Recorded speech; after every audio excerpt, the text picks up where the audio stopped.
नमस्कार, स्वागत है आपका हमारे इस YouTube चैनल पर। मैं मुनमुन श्रीवास्तव आपका हार्दिक अभिनंदन करता हूं। आज सुबह एक मैंने मैसेज पढ़ा व्हाट्सएप पे और उस मैसेज को पढ़ के थोड़ा गुस्सा भी आया और सेम वही चीज़ मैंने अब एक वीडियो के कमेंट में भी पढ़ी। जब मैंने स्टूडेंट्स को ये बताना शुरू किया था कि आप कॉलेज और कोर्स में से कोर्स को प्रायोरिटी दें, तमाम एक्सपर्ट भी यही कहते हैं, लेकिन वो मैसेज ये कहना चाह रहा था कि जो है वो आप विड्रॉ ही कर लें, आपको जो है वो अगर अच्छा कॉलेज नहीं मिलता है। ये अच्छे कॉलेज की परिभाषा जो है ना बड़ी अपने आप में दिलचस्प है। पिछले दिनों एक स्टूडेंट की मदर भी जो है वो इस मुद्दे पर काफ़ी उन्होंने जो है वो वाद विवाद किया कि इसका मतलब तो सर फिर हिंदू, रामजस, हंसराज, एसआरसीसी की दौड़ जो है नहीं होनी चाहिए। हमने उनको कहा कि बिल्कुल होनी चाहिए, लेकिन क्या आपके बच्चे के मार्क्स इतने हैं कि उसे एसआरसीसी में एडमिशन मिल जाएगा या हंसराज में मिल जाएगा? ये तो आज सीयूटी हुआ है ना। कट ऑफ तो एक ज़माने से आता जा रहा है। मैं भी ड्यू का ही अलुमना रहा हूँ और मैंने अपनी चॉइस से जो है वो कैंपस कॉलेज की बजाय एक ऑफ कैंपस कॉलेज को चुना, क्योंकि वो मेरे घर से बहुत नज़दीक था और इसलिए मुझे ना आने में कोई परेशानी होती थी, ना कोई जाने में होती थी, और मैं अधिकतम समय जो है वो आराम से लाइब्रेरी में बिता सकता था, या अगर मन किया तो मैं दोपहर में घर पे खाने के लिए भी आ सकता था। अब उनका ये कहना था कि सर अगले साल के सीयूटी की तैयारी करते हैं, अगले साल सीयूटी देंगे, क्या गारंटी है कि अगले साल आप जो है सीयूटी देंगे तो आपका स्कोर उतना ही आ जाएगा जितनी जो है वो कैंपस कॉलेजों को ज़रूरत है। एक ने कहा सर ये तो स्कैम है, स्कैम हो रहा है। ठीक है, आप साबित करिए कि स्कैम हो रहा है, हम उसे अपने चैनल पर ज़रूर दिखाएंगे। मुझे ऑस्ट्रेलिया से ड्यू के ईसी मेंबर राजपाल सिंह जी ने एक बार फिर से एक वीडियो शेयर किया है कल। वो वीडियो आपको देखने को मिलेगी। इसमें उन्होंने कहा है कि जो है वो कि ड्यू के एडमिशन सिस्टम में स्कैम है, और उन्होंने बताया है कि किस तरह से है। वो वीडियो आपको अलग से देखने को मिलेगी। फ़िलहाल अभी आज रविवार की सुबह आने का जो मेरा उद्देश्य है वो सिर्फ यही है कि आज 15 सितंबर है। जिनको भी सीट मिली थी या जिनका वेरिफिकेशन हो गया और अप्रूव्ड बाय प्रिंसिपल भी आ चुका है और फ़ीस पेमेंट की आज लास्ट डेट है, वो कहीं से भी दुविधा में ना रहें कि फ़ीस पे करें या ना करें। क्योंकि मैंने देखा बहुत से जो है वो कोचिंग संस्थान, मेरी कोचिंग संस्थानों से कोई चिढ़ नहीं है, लेकिन कोचिंग संस्थान जो है जो गाइड कर रहे हैं स्टूडेंट्स को, वो गाइड करने के बजाय उन्हें बरगला रहे हैं, और बरगलाने की इजाज़त जो है वो कोई भी पत्रकार जो है वो नहीं दे सकता, और कम से कम मेरे जैसा पत्रकार तो बिल्कुल भी नहीं देगा। देखिए स्टूडेंट्स, मैं आपको बता देता हूँ, जिनको भी सीट मिली है, आप उस सीट को इसलिए मिली है कि वो आपकी प्रेफरेंस में थी, आपने खुद वो प्रेफरेंस अपनी भरी थी, आपने चाहे उसको जिस भी नंबर पर रखा वो सीट आपको मिली ना। आपने 1500 प्रेफरेंस तो नहीं बनाई, आपने 1000 प्रेफरेंस नहीं बनाई, आपने जो भी 100, 150, 200 बनाई प्रेफरेंस, तो वो आपको मिली। तो इसलिए अब इस स्टेज पे आप जो है, अगर आपका सब कुछ ओके है, आपकी वेरिफिकेशन हो चुकी है, तो आप आराम से फ़ीस भर के मंगलवार को कॉलेज पहुंचने की तैयारी कीजिए, क्योंकि जो पढ़ाई है वो ऑलमोस्ट 15 दिन उसकी पढ़ाई निकल चुकी है। और चूँकि डूसू यानी कि दिल्ली यूनिवर्सिटी स्टूडेंट यूनियन का चुनाव प्रचार लगभग अब शुरू होने ही जा रहा है 17 तारीख के बाद से, तो 17 से लेके और मान के चलिए कि 28 तारीख तक, 27 को डूसू इलेक्शन है, तो ये 11-12 दिन जो है ना, ये कंप्लीट डिस्टर्बेंस रहेगी। तो अगर आपको एडमिशन मिल गया है तो आप फटाफट अपने कॉलेज जाएं और क्लास करें। अब बात करते हैं उनकी जिनकी एप्लीकेशन ही रिजेक्ट हो जा रही है। इस स्टेज पर जो एप्लीकेशन है वो रिजेक्ट होना सच में दुखदाई होता है। अगर आप जो है वो वेब पोर्टल से जुड़े होते हैं और या फिर आप जो है वो कानूनी खबरों में दिलचस्पी रखते हैं, तो आपने पढ़ी भी होगी एक खबर कि दिल्ली हाई कोर्ट ने CW कोटा के कैंडिडेट को, जिसको कि ड्यू एडमिशन नहीं दे रहा था, उसको जो है वो ड्यू को एक आदेश दिया है कि वो एक सीट जो है वो उसके लिए जो है वो रखें, क्योंकि उसको ड्यू ने अपने नियमों के तहत एडमिशन देने से मना कर दिया था। सेम यही चीज़ें जो है वो दूसरे कुछ कोर्सेज़ के साथ भी हो रही है।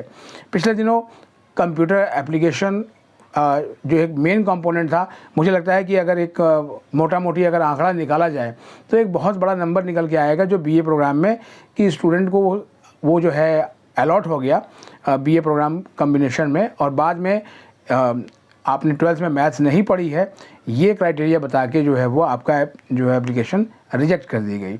या अगर मान लिया कि किसी विषय में किसी स्टूडेंट को आरटी मिली हुई है और बाकी ओवरऑल वो उसका क्लियर है, और सीयूटी का जो प्रावधान है वो कहीं से ये नहीं कहता कि किसी विषय में अगर आपको आरटी है और ओवरऑल अगर आप जो है पास हैं तो आपको एडमिशन नहीं मिलेगा। लेकिन कॉलेजेस ने जो है वो इस आधार पर भी जो कैंडिडेट्स हैं उनकी एप्लीकेशन रिजेक्ट की है।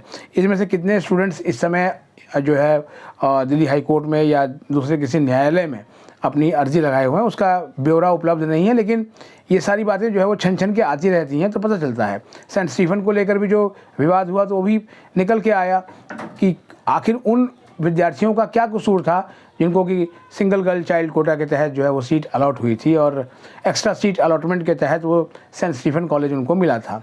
उनमें से बहुत से विद्यार्थियों ने ये भी कहा था कि अगर नहीं है तो हमें हमारी सेकंड चॉइस दे दी जाए, लेकिन दिल्ली विश्वविद्यालय ने कहा था कि सेकंड चॉइस जो है वो नहीं दी जा सकती। फ़िलहाल अभी देखना ये है कि आगे और की क्या सारी चीज़ें होती हैं। सबसे बड़ा सवाल जो है ना यहाँ वही ग्रीवेंस का आ जाता है। ग्रीवेंस को लेकर पिछले 2-3 सालों से जो है वो लगातार कई एक्सपर्ट भी सवाल उठाते रहे और हम भी सवाल उठाएंगे क्योंकि ग्रीवेंस का सिस्टम बहुत ही जो है वो पेचीदा है और वो कहीं से भी स्टूडेंट फ्रेंडली नज़र नहीं आता। अब ग्रीवेंस के नाम पर जो है वो डीयू में ऑनलाइन ग्रीवेंस ही ज़्यादा होती है और एक बना बनाया टेम्पलेट उनको स्टूडेंट्स को भेज दिया जाता है एस्पिरेंट्स को कि भाई ये इनसफिशिएंट एलिजिबिलिटी क्राइटेरिया है या ये तमाम।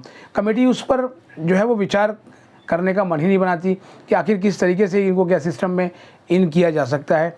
मान लिया कि बीए प्रोग्राम के कंपोनेंट्स आपने ही तय किए थे, ठीक है, फिर बाद में आपने कहा कि नहीं इसमें ये सब्जेक्ट वाइज क्राइटेरिया भी लगाए गए हैं कि आपके पास ये रिक्वायरमेंट होनी चाहिए, इनसफिशिएंट क्राइटेरिया, पर इसके ऊपर आपको वेबिनार भी करने चाहिए थे, इसके बारे में आपको पब्लिसाइज भी करना चाहिए था। मान लिया कि कोई स्टूडेंट है वो 3 या 4 महीने से जो है वो इंतज़ार कर रहा है कि उसको एक सीट जो है वो मिल जाए और जब उसको सीट अलॉट होती है, ये मैं मिड एंट्री और ये 3rd राउंड की बात कर रहा हूँ, कि जब उसको सीट अलॉट होती है और कॉलेज उसे बिना कोई कारण बताए हुए और उसकी जो है वो इनसफिशिएंट एलिजिबिलिटी क्राइटेरिया बता के उसकी जो एप्लीकेशन को रिजेक्ट कर देता है। क्या ऐसा कोई फ़िल्टर शुरू में ही नहीं होना चाहिए कि आप जो है वो जब भर रहे हैं प्रेफरेंसेस तो आपके वो डैशबोर्ड पे नज़र ना आए?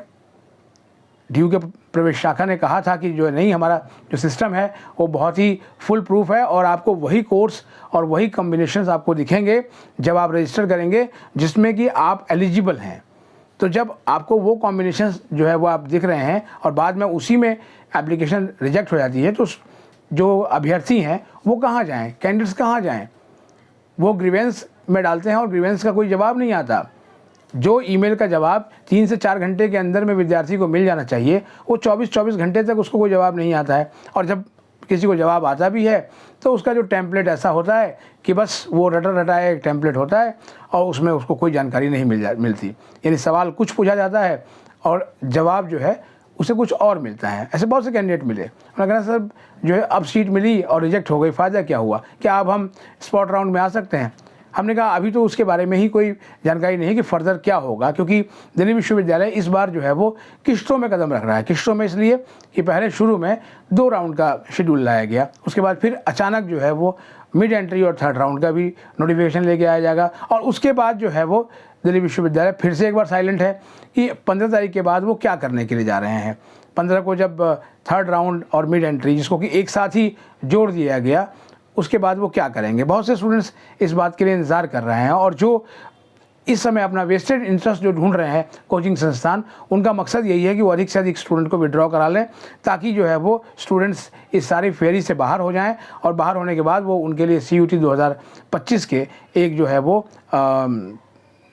एक ऐसे पोटेंशियल कैंडिडेट्स मिल जाएं जिससे उनको जो है वो फीस भी मिले और जो है वो कैंडिडेट्स को एक सपने भी दिखाएं कि अब आपको अगले साल CUT में बहुत अच्छा मिल सकता है, आपको नॉर्थ कैंपस मिल सकता है, आपको साउथ कैंपस मिल सकता है। लेकिन क्या मिलेगा ये भविष्य के गर्भ में है। जो आज परिस्थिति है ज़रूरी नहीं है कि वैसी परिस्थिति 3 महीने बाद भी हो, 6 महीने बाद भी हो और साल भर बाद भी हो। तो फिलहाल जिन स्टूडेंट्स को अभी सीट मिल गई है उनको ज़्यादा सोचना नहीं चाहिए। सोचिए उनकी जिनकी सीट रिजेक्ट हो गई है और अब वो सोच रहे हैं कि अब हमारा क्या होगा, अब क्या होगा, इतने समय से हम ड्यू का इंतज़ार कर रहे थे और अब मेरी सीट रिजेक्ट हो गई। फ़िलहाल आज के लिए इतना ही। जो लोग अगले राउंड का इंतज़ार कर रहे हैं उनको जो है वो बहुत ही जल्द हम जो है वो अपडेट देंगे, जैसे ही वो अपडेट जो है हमें प्राप्त होगी। इसके अलावा वो जिस वीडियो की मैं आपको बात कर रहा हूँ वो बहुत एक्सक्लूसिव वीडियो होगी, उसे ज़रूर देखिएगा। ड्यूक एसी मेंबर राजपाल सिंह जी का, जो उन्होंने हमें ऑस्ट्रेलिया से भेजा है। ऑस्ट्रेलिया में जो है बहुत ठंड का मौसम है और इसीलिए वो वीडियो आपको जैकेट में मिलेगी, तो आप ये मत सोचिएगा कि वो वीडियो पुरानी है, वो वीडियो हमें कल ही प्राप्त हुई है। आप आज के लिए इतना ही। आप सभी के लिए आज का संडे जो है बहुत ही अच्छा फन डे बने और समय मत चूकिएगा। 4:59 तक फ़ीस जमा कर दीजिएगा। हो सकता है कि वो समय सीमा देर रात तक भी बढ़ा दी जाए फ़ीस जमा करने की, लेकिन आप उसका इंतज़ार नहीं कीजिए, जल्द से जल्द जाके अपनी फ़ीस भरिए। नमस्कार।